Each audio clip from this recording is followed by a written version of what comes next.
Good day. My name is Steve Young, and I'm a Cloud Solution Architect with Microsoft Canada. This is a video recording of a tutorial walkthrough that I provided for a virtual workshop. As sessions have gone from in-person to virtual, I recorded this tutorial as we were not able to provide hands-on labs. The tutorial is itself available at the link shown below. So we used this video as a walkthrough of the tutorial that people could then do on their own. I divided the tutorial up into 9 parts, so each was roughly 5 to 9 minutes, and we'd stop for questions in between each portion. I did not include Demo 2, a walk through the interface, nor Demo 7, orchestrate activities with pipelines, in this recording, as we covered those topics in more detailed discussions. So let's get started.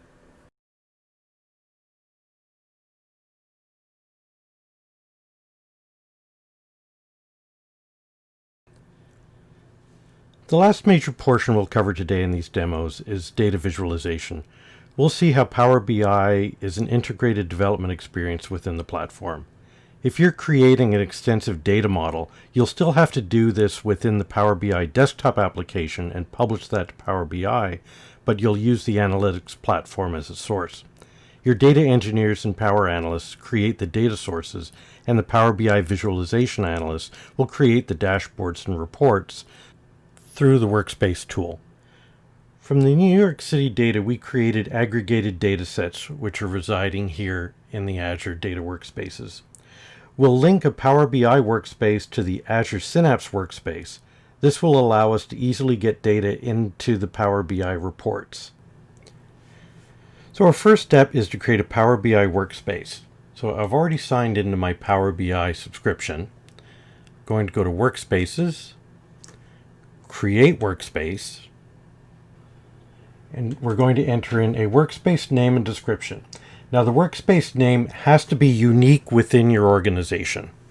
So I'm going to have NYC demo video as my name. It's available, and this will be temp workspace, and I'm going to click Save. So now I have a workspace ready to link. So now let's go back to the Azure Synapse workspace and create a linked service. So we can go to Manage, Link Services,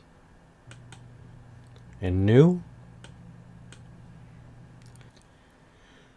And as you can see, there are many services that we can connect to.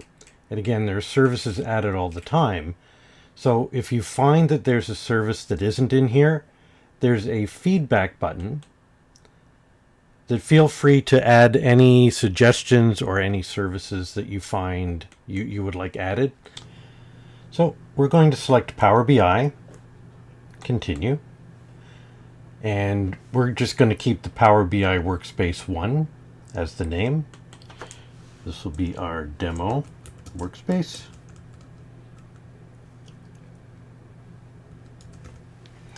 And we're going to link to the workspace, and you'll see a number here, NYC, to filter down, and you'll see the NYC demo video workspace that we just created in Power BI. And we're going to create this linked service. You'll see that it's creating. And here we have it here in the list of linked services. So now let's create a Power BI dataset that uses data from our Azure Synapse workspace. So we're going to come over to Develop. And as you see, we now have Power BI as an option here. Click on Power BI Datasets, New Power BI Dataset. And we're going to start. Select the SQL pool that has the data set that we're looking for. Continue. And that's going to give us a pbids file. We're going to download that pbids file. So now that it's finished downloading, we're going to click on Continue.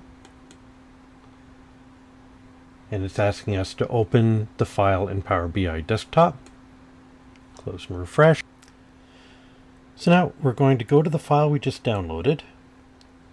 And if we double click on the file, it's going to open Power BI Desktop and bring up the sign-on screen for the dataset. Remember that Power BI will not copy such as the credentials that you used. So we're going to have to type in our credentials. So I'm going to click on Microsoft account. Now, since I'm in Power BI and I'm already signed in to the same ID that I'm using in the Azure Synapse Workspace, I can just select I'm going into the SQL DB1 that was in the connection file. I'm going to sign in, validate, because I do have two-factor authentication on, and I can connect. And as you can see, I can see all of the tables that are in the SQL DB1 database. So I'm going to just select passenger count. I'm going to load that data. And as the connection comes up, it'll ask me to actually import or direct query. I'm going to use direct query.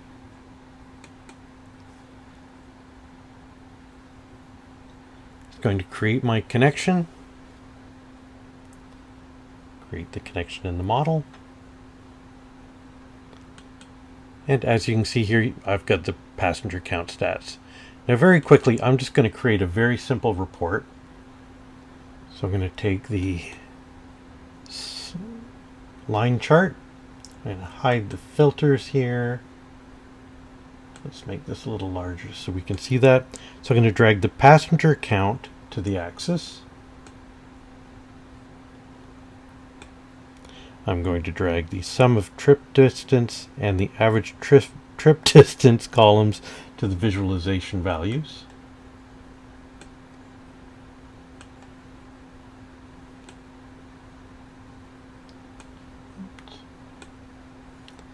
Make this a little larger.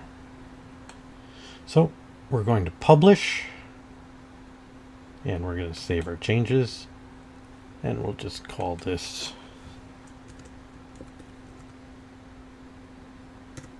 sample workbook. Once it's saved in our computer, we're going to dump it to our workspace.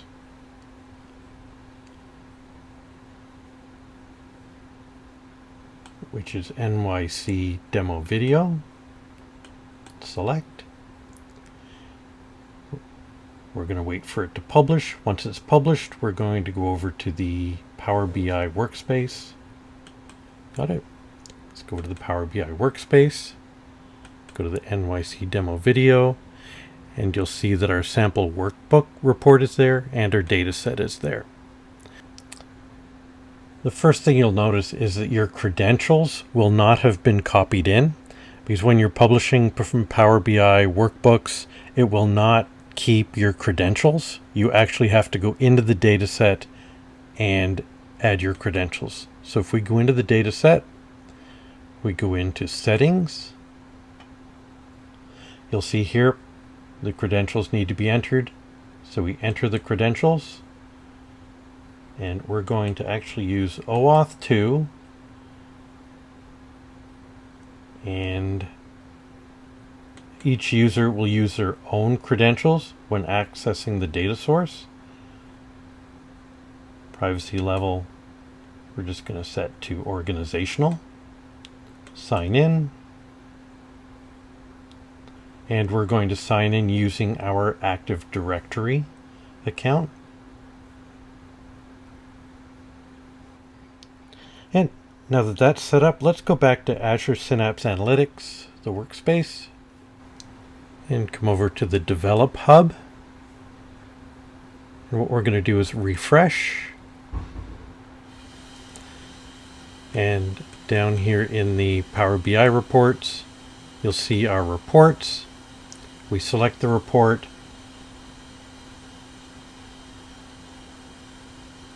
and you'll see here we have the report. Now we can also edit the report here. So let's take the passenger count and the sum of trip distance. Put these into the values.